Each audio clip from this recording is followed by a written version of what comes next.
We do have some breaking news coming out of the Middle East. We've got a new post from President Trump on social media. It reads as such. After negotiations, Israel has agreed to the initial withdrawal line, which we have shown to and shared with Hamas. When Hamas confirms, the ceasefire will be immediately effective.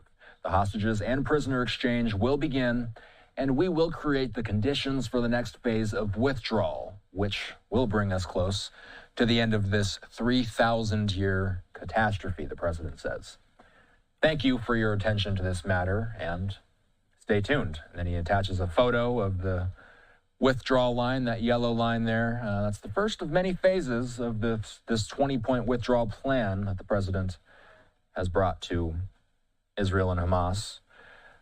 In a brief statement late Saturday, by the way, Israeli Prime Minister Benjamin Netanyahu said that he has sent a delegation to Egypt to, quote, finalize technical details, adding that their goal is to contain these negotiations to a time frame of a few days.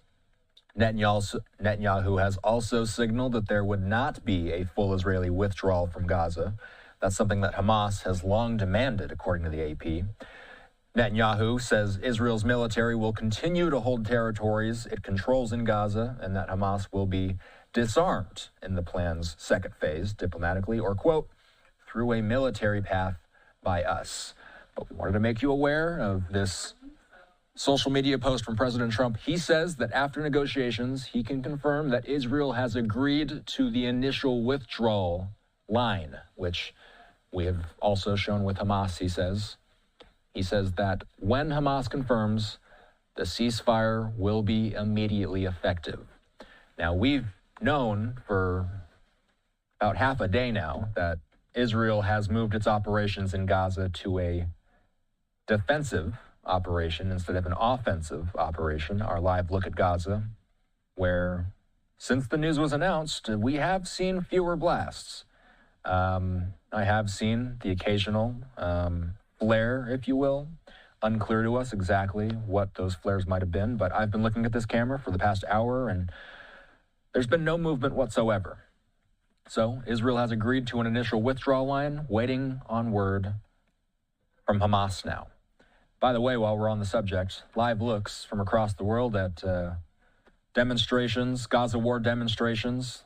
You're looking right now at Madrid, Spain, where we're seeing a pro-Palestinian demonstration, and then moving over to Rome, Italy, where we are hearing from our affiliates that some of the flotilla that's been traveling, or at least attempting to bring aid, a symbolic amount of aid to Gaza, well, some of that flotilla returning shortly here to this spot in Rome, Italy. You know what? It looks like we might be able to hear something. Let's pump up the audio for a moment.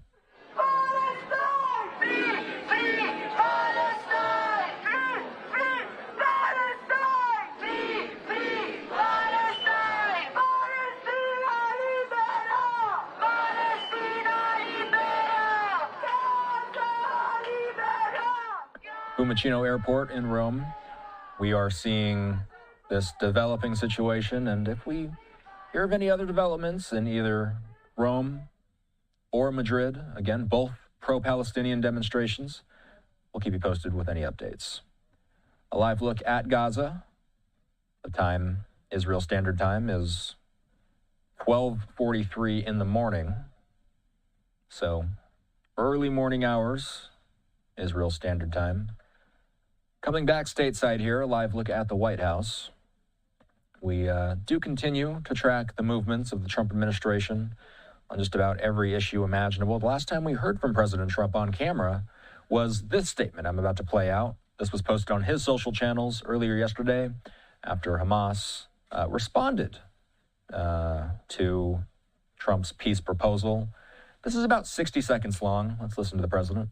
I want to thank the countries that helped me put this together. Qatar, Turkey, Saudi Arabia, Egypt, Jordan, and so many others. So many people fought so hard.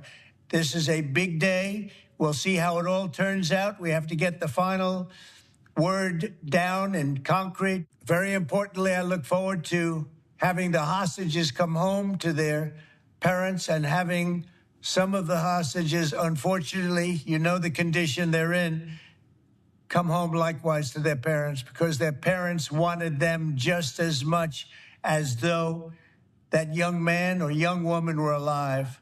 So I just want to let you know that this is a very special day, maybe unprecedented in many ways.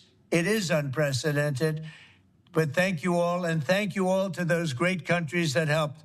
We were given a tremendous amount of help. Everybody was unified in wanting this war to end and seeing peace in the Middle East, and we're very close to achieving that. Thank you all, and everybody will be treated fairly. I want to thank the country. All right, it looped back to the beginning there for a moment. That was a short clip posted by President Trump yesterday. We'll let you know if the president says anything else. I'll just remind you, by the way, that he just posted this an hour ago, that after negotiations, Israel has agreed to the initial withdrawal line, which we have shown to and shared with Hamas. When Hamas confirms, the ceasefire will be immediately effective, he says. The hostages and prisoner exchange will begin, and we will create the conditions for the next phase of withdrawal, which will bring us close to the end of this 3,000-year catastrophe. Earlier this week, I spoke with the International Red Cross about their efforts within Gaza. Why are they relevant today, especially this week? Well, the Red Cross